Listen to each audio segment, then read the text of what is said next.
सद्गुरु धन प्यारी साध संगत जी।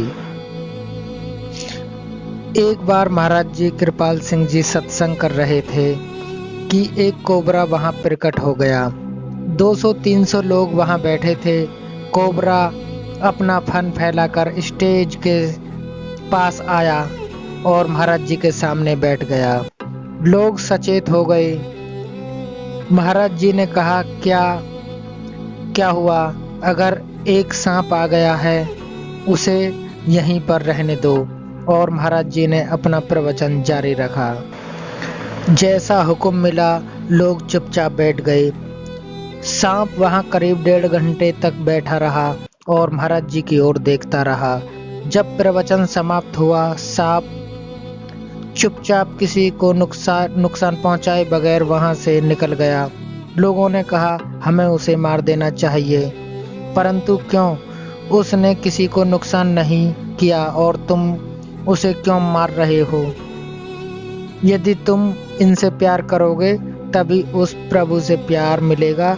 पशु पक्षी और कीड़े मकोड़े हम सब उसी परिवार के सदस्य हैं, वे हमारे छोटे भाई हैं, महाराज जी ने कहा।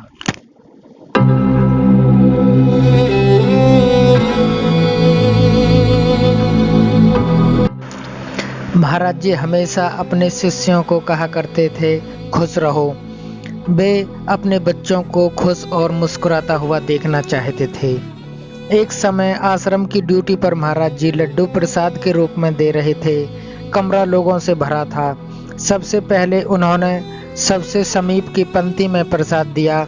मुस्कुराते हुए महाराज जी ने प्रसाद को पिछली पंक्तियों में दूर से उछाल कर देना शुरू कर दिया। सभी खुश हो रहे थे। महाराज जी ने लोगों को पीछे की ओर भी खड़े देखा। एक लड्डू लेकर वे खूब हंसे और आखिरी लाइन में एक आदमी की ओर निशाना बनाया। सब लोग हंस रहे थे क्योंकि महाराज जी प्यार से मिठाइयों को पीछे बैठे लोगों की ओर फेंक रहे थे।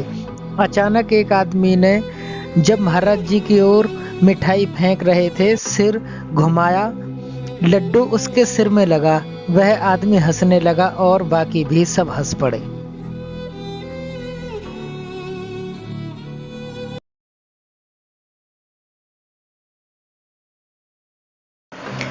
एक बार एक आदमी एक गांव से मानव केंद्र आया।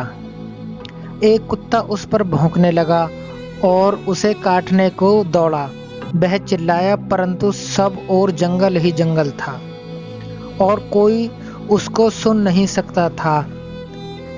अतः उसने महाराज जी का नाम पुकारा, हे महाराज जी मुझे बचाओ, और कुत्ते ने उसे छोड़ दिया।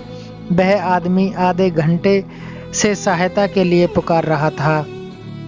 दूरी अधिक होने के कारण कोई उसे सुन नहीं सकता था, परंतु जब उसने महाराज जी को पुकारा, कुत्ते ने उसे छोड़ दिया। जब कोई नहीं सुनता तो हमारा गुरु हमेशा सुनता रहता है। हमें गुरु को हमेशा याद करते रहना चाहिए।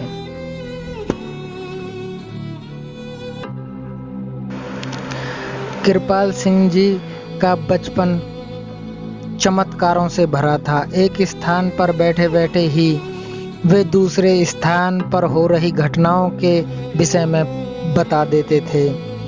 वे यह भी बता देते थे कि भविष्य में क्या होने वाला है। एक बार जब वे 4ठी कक्षा में पढ़ते थे, स्कूल में कक्षा में पाठ पढ़ते पढ़ते वे अचानक खड़े हो गए। अध्यापक के पास जाकर उनसे घर जाने की अनुमति मांगी। उन्होंने अध्यापक से कहा, मेरी नानी की मृत्यु होने वाली है।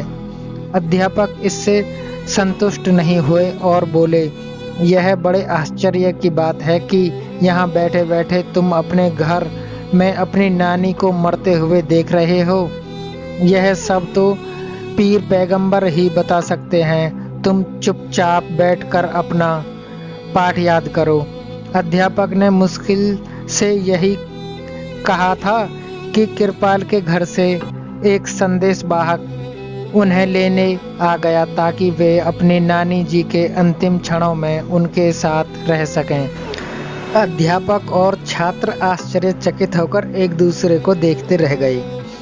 उन्हें यह कैसे पता लगा कि इतनी दूर क्या हो रहा है? वे छात्र इसका कारण नहीं जान सके, परंतु इसके अध्यापक का सोचना यह सत्य निकला कि वास्तव में कृपाल स्वयं एक पैगंबर ही थे,